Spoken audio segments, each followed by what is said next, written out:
இதழ் தீண்டும் உன்வாசம் சங்கரேஸ்வரி அத்தியாயம் 15. கல்லூரி பேருந்திற்காக இளவரசியும் காவேரியும் காத்து கொண்டிருக்க வழக்கம் போல் அன்றும் தாமதமாக யோசித்து கொண்டே வந்தாள் வள்ளி. தோழிகள் அருகே வந்து நிற்க, என்னடி என்னாச்சு என்க. ஒரே குழப்பமா இருக்குடி, உன் மாமா தனஞ்சய அண்ணன் வந்துட்டாங்க. ஆனா என்ன சொல்ற, உண்மையாவா? எப்போ வந்தாங்க? நேற்று சாயங்காலம். அப்போ எதுக்குடி ராத்திரியும் என்கிட்ட சொல்லவே இல்லை? எப்படி உன்கிட்ட சொல்ல முடியும்? உன்னோட மொபைல் தான் இன்னும் சரியாகி வரல. ஆமாம், இன்னைக்கு கொண்டு வந்து தரேன்னு சொல்லியிருக்காங்க. சரி அதை விடு, மாமா எப்படி இருக்கு? ஏதோ வருஷ கணக்கில் பார்க்காத மாதிரிலாம் கேட்குறேன். 3 நாள் தானே பார்க்கலாம். அதெல்லாம் அண்ணன் நல்லா தான் இருக்கு. ஆனால் அந்த வீட்டுக்கு புதுசாக ஒரு பொண்ணை கூட்டிகிட்டு வந்திருக்காங்க. இதில் உனக்கு என்னடி சந்தேகம்? இளங்கோ மாமா ஒய்ஃபாக இருப்பாங்க. அதுதான் இல்லை. அப்படின்னா அந்த அண்ணன் கூட இருக்கணுமே, அவங்க இல்லையே. தனஞ்சய அண்ணன் கூட இருந்தாங்க. 2 பேருக்கும் ஆரத்தை சுற்றி நேற்று சாயங்காலம் வீட்டுக்குள்ளே அழைச்சிட்டு போனாங்க. அது மட்டும் இல்லை என்று காலையில் மாடியில் படுத்திருந்தது புது திருமாங்கல்யம் சொந்தங்கள் செல்லும் முன் அனுப்பி வைத்தது என அனைத்தையுமே கூறினாள்.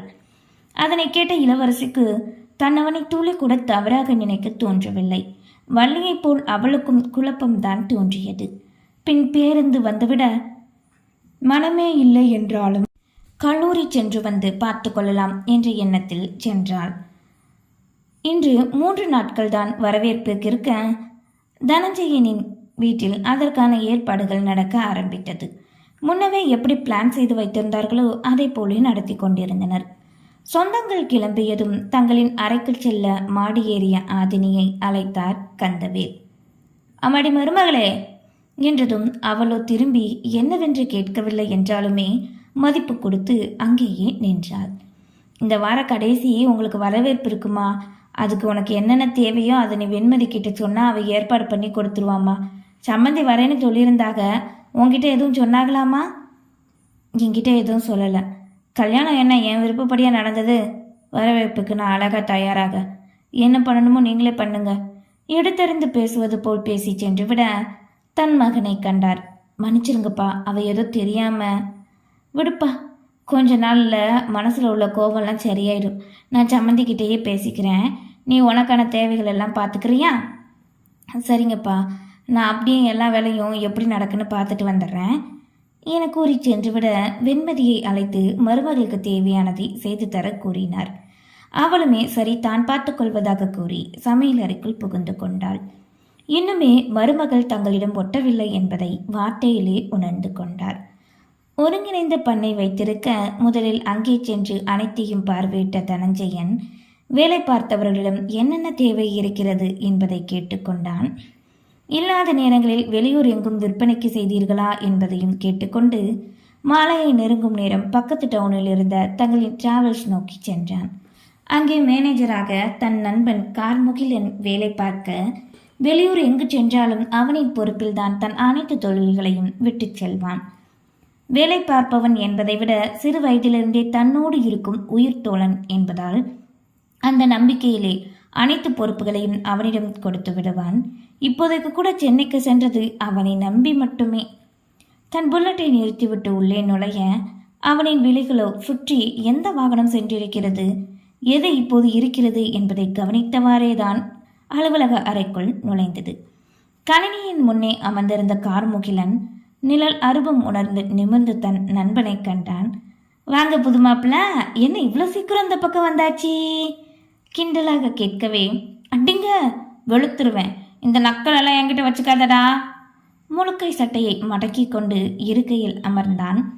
லேண்ட்லைனிலிருந்து அழைப்பு விடுத்து 2 கரும்பு ஜூஸ் ஆர்டர் கொடுத்தவனோ தனஞ்சயனுக்கு நேராக இருக்கை வருமாறு போட்டான். சரி, இப்போ சொல்லு நட்பு, என்ன பிரச்சனை? உங்கள் கல்யாணம் எப்படி நடந்தது? அதை ஏண்டா கேட்குற? என்னடா வெறுப்பா சலிச்சுக்கிற? தங்கச்சி ஆசைப்பட்டு கட்டிக்கிட்ட மாதிரி தான் நடந்துக்கிறேன். அது என்ன சொன்னாலும் அமைதியாக தானே இருக்க, அப்புறம் என்ன? எனக்கே ஒன்றும் புரியலடா என்று அன்று மண்டபத்தில் வைத்து என்ன நடந்தது அனைத்தையும் அப்படியே கூற அதே நேரம் கரும்பு ஜூஸும் வந்தது. வந்த நொடியே வெளியே சுற்றிவிட்டு வந்த தனஞ்சயன் எடுத்து குடித்தானோ இல்லையோ, நொடியில் முழுவதும் கதையை கேட்ட முகிலன் தான் அதனை குடித்து முடித்து மூச்சு விட்டான். திரைப்பட வசனம் எழுத்து எல்லாமே இந்த கதைக்கு நீதானாடா கேட்க விழிகள் சிவக்க முறைத்தான். கோச்சிக்காத நப்பே, விசித்திரமா இருக்கு நீ சொன்னது. அது எப்படிடா பொண்ணை பார்த்ததும் நம்பிக்கை வந்தது, நம்பிக்கை வந்ததால கல்யாணம் பண்ணேன், இதெல்லாம் என்னடா? எனக்கு ஆல்ரெடி சின்ன பிள்ளையில காது வரை குத்திட்டாங்க. டேய், டென்ஷன் ஆக்காத, உண்மையிலே இதுதான்டா அன்னைக்கு நடந்தது. இப்போ கூட இளங்கோ என்று அதையும் கூற தலை சுற்றாத குறைதான். இளங்கோ அண்ணனுக்கா இப்படி ஒரு குணம்? எப்படி? என்னடா உங்களுக்கு இல்லாத வசதி புகழ் இன்னும் வேணும்னு எதிர்பார்த்துருக்கு பாரு. சரிப்பா, எப்படி சரி கட்ட போற? சிஸ்டருக்கு உன்னை பிடிச்சிருக்கா இல்லையா? உங்ககிட்ட எப்படி நடந்துக்கிறாங்க? பச்சோந்தி மாதிரி டக்கு டக்குன்னு மாறுறாடா என்று அங்கு வைத்து கூறியது, பின் இன்று காலை கூறியது என அனைத்தையும் கூற புரிந்து கொண்டான் கார்முகிலன். தங்கச்சிக்கு என்னதான் எல்லார் மேலேயும் கோபம் இருந்தாலும் புகுந்த வீட்டாளுங்க தன்னால் கஷ்டப்படக்கூடாதுன்னு, தனக்கு எந்த அவமானமும் இதனால் வரக்கூடாதுன்னு நினச்சிருக்கு. நல்ல குணமான மருமக தான் உங்கள் வீட்டுக்கு. சீக்கிரமே வீட்டாளுகளையும் உன்னையும் ஏற்றுக்கிடும்டா, கவலைப்படாத. எப்படியோ கல்யாணம் ஆகி ஃபேமிலி மேன் ஆகிட்டேன். அவன் எப்படா கல்யாணம் ஆகும்னு வலை விரிச்சு பொண்ணு தேடி அலைஞ்சிட்ருக்கு.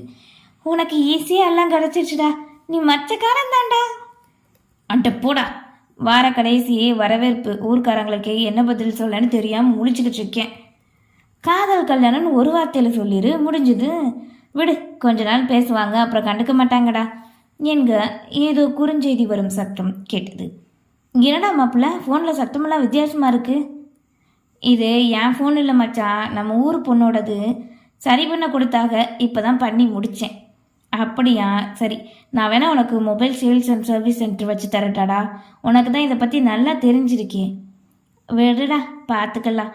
இப்போ என்ன சும்மாவா இருக்கேன், உங்ககிட்ட வேலை பார்த்துட்டு தானே இருக்கேன். நீ காசு கொடுக்குற அதுக்கு, அப்புறம் என்ன? இல்லைடா, இருந்தாலும் சொந்தமாக ஒரு தொழில் பார்ப்போம் அப்புறம் என்று தொழில் பற்றி பேச ஆரம்பித்து விட தனஞ்சயனும் அதில் மூழ்கி விட்டான். கார்முகிலனுக்கு சொந்தமாக தொழில் தொடங்க வேண்டுமென்ற எண்ணம்தான். ஆனால் அது தன் சம்பாத்தியத்தில் தொடங்கியதாக மட்டுமே இருக்க வேண்டும் என்ற நினைப்பு. அதற்காக குருவி கூடு கட்டுவது போல் கொஞ்சம் கொஞ்சமாக சேர்த்து வைத்து கட்டி கொண்டிருக்கிறான். மாலை நேரம் போல் வெண்மதி அவளின் பெற்றோர் வரவேற்பிற்கு ஊர் சொல்ல கிளம்பினர். ஊர்க்காரர்களுக்கு அரசல் புரசலாக தெரியும் முன்னே தாங்களே அழைத்து விடலாம் என்ற நினைப்பிலே அன்றே அழைப்பு விடுக்க கிளம்பிவிட்டனர். ஆதினியிடம் சொல்லிக்கொண்டு கிளம்ப தங்களின் வீதியில் ஆரம்பித்து ஒவ்வொரு வீடாக வெத்தலை பாக்கு கொடுத்து உள்ளூரில் இருக்கும் மண்டபத்தில் தனஞ்சயனுக்கு ஆதினிக்கும் வரவேற்பு என்று கூறினார். என்ன சொல்றீங்க? மூத்தவனுக்கு கல்யாணம் தானே நாங்கள் கேள்விப்பட்டோம். மூத்தவனுக்கு தான் பண்ணணும்னு நினச்சோம். அவன் என்னடானா நான் இன்னும் பெரிய பதவிக்கெல்லாம் வரணும், அப்புறம் பண்ணிக்கிறேன்னு சொல்லிவிட்டான். வீட்டுக்கு மருமக வேணும்னா தம்பிக்கு பண்ணி வைங்கன்னு சொல்லிட்டான். ஒரு வயசு தானே, 2 பேருக்கு வித்தியாசம். பொண்ணு அழகாக லட்சணமாக குணமாக இருந்தது. அதான் தனஞ்சயனுக்கும் முடிச்சு வச்சிட்டோம் என்று கேட்டவர்கள் அனைவர்களுக்கும் பதில் கூறியே ஓய்ந்து போனார்கள். ஒரு வழியாக இருள் சூழும் நேரம்தான் அவர்கள் அழைப்பு விடுத்து முடித்தார்கள். இளவரசியின் வீட்டை தவிர ஊரில் இருந்த அனைவருக்கும் அழைப்பு சென்றிருந்தது.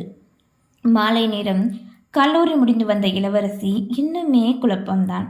இருந்தும் நம்பிக்கையோடு நாளை காலையிலே பிள்ளையார் கோவிலுக்கு செல்ல வேண்டுமென நினைத்தாள். அவனை காண்பதற்கு நிச்சயம் அவன் அங்கு வருவான். பிள்ளைக்கு ஆயுதங்களை கற்றுக் கொடுக்க அப்போது பார்த்து விடலாம். பேசுவதற்கு வாய்ப்பு கிடைத்தால் கூட பேசிவிடலாம் என்றே எண்ணினாள். அவன் வந்து விட்டான், அதுவே போதும். சந்தோஷத்தில் உணவருந்தி துயில் கொண்டாள் இளவரசி. தன் கைபேசி இன்று வருமென கூறியதை கூட கேட்க மறந்து விட்டால். மனம் முழுவதும் தனஞ்சயன் மட்டுமே.